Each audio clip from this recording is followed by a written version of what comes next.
Somebody we're following all the time is Kayleigh McEnany, and we're going to talk to her about this because the GOP is looking to end wokeness at the museum. House Republicans threatening the Smithsonian Institution's funding over their left-leaning exhibits. That's right. Joining us now, Saturday Night America anchor Kayleigh McEnany. Kayleigh, you spent a lot of time in Washington, and you know the Smithsonian is an institution, but it's also what makes Washington great because families for decades have been coming to learn about, as Charlie so well put it, the greatest story ever told in human history. And now they've got this woke stuff. Yeah, no, they do. I mean, I remember going to Georgetown University as a young girl, so excited. One of the first things I did is go down the National Mall. And I mean, this was huge to me, coming from Plant City, Florida, Tampa, and seeing all of these immaculate museums and going into the American History Museum and seeing the First Lady's dress exhibits.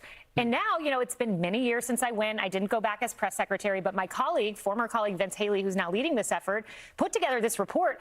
They have crotch harnesses in there that, I mean, I can't even say that word out loud, but it's in the American History Museum. Diary entries about a young person who becomes trans. Like, this is not American history. This is activism. Mickey Mouse questioning his place in American history and racial context. More American than that. This is wild.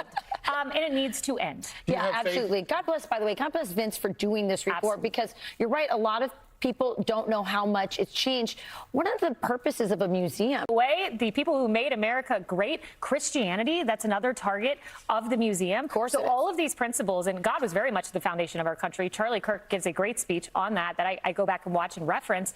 All of that, wiping away the foundation of America, changing history. And remember, the New York Times endeavored to do that, a New York Times writer as well, but we won't be doing that at the Smithsonian. Well, and of course, all of this goes hand in hand with the crumbling of basic education in America. And it really does kind of start to make you think that, you know, if you think that there's not intention behind this, and one of the things I love about the hearings in the Smithsonian is that it is all very, very intentional. And then you also look at what some of these exact same people who advocate all kinds of crazy stuff in our actual education system, which is completely failing children. And if you don't teach children to read and don't teach them basic education, they can't pick up a history book and actually read what is actually in history. They have to take their word for it.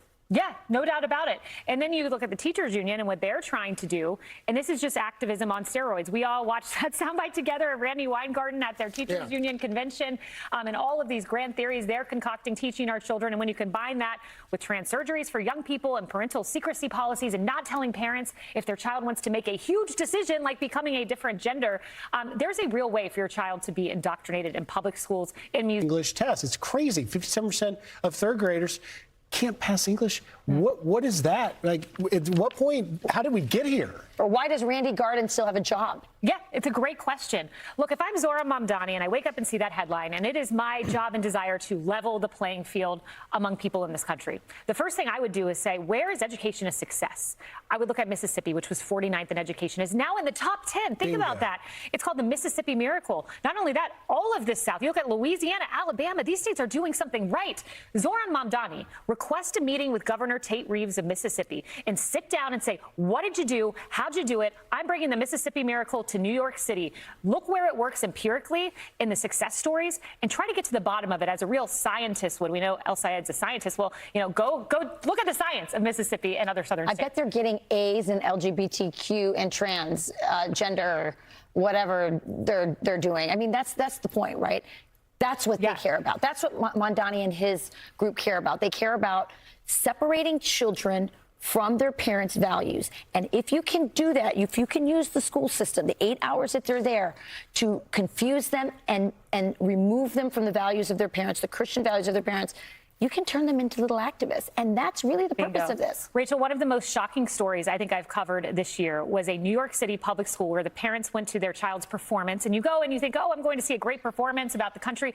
And the kids about sexual orientation and relationships. But when you are pushing that on a child, it is so deeply destructive. I would venture to say demonic to push these issues on a 5-year-old. Child abuse. So what else is coming up in Sunday in America? Saturday in America. It's not Sunday yet. Sunday. Charlie, you're skipping ahead. We'll talk to Vice President J.D. Vance. Very excited about that. Bernie wants James Carville to leave the party, so we will ask Mr. Carville what he thinks about that. Nice. Ralph Norman, the big primary coming up. Brian Urlacher, Chicago Cubs NFL player, of course, Hall of Famer. Very excited to talk to him, among many others. Oh, and my former colleague, Rob Redfield. He was CDC director. We had some conversations with Fauci in the Situation Room. We'll get into it. Oh, fascinating. Watch Saturday in America. It's today. It's right after the show. Yes, All right. thanks so much. We'll be Appreciate watching. it. Thanks, Kaylee. thank Great you so stuff. much. Thanks. Be sure to like and subscribe for all the Fox News latest on YouTube and catch full shows streaming now on Fox One.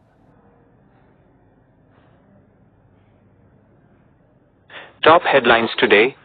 Todd Blanche confirmed as U.S. Attorney General. The Senate confirmed Todd Blanche in a 50-49 vote.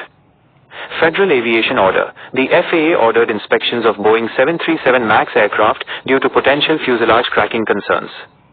Legal developments.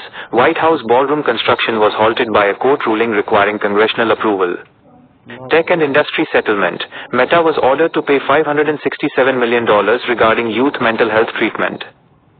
Health advisory. Health officials issued warnings over a drug-resistant fungus, Candida auris, and rising cases of flesh-eating bacteria in Louisiana.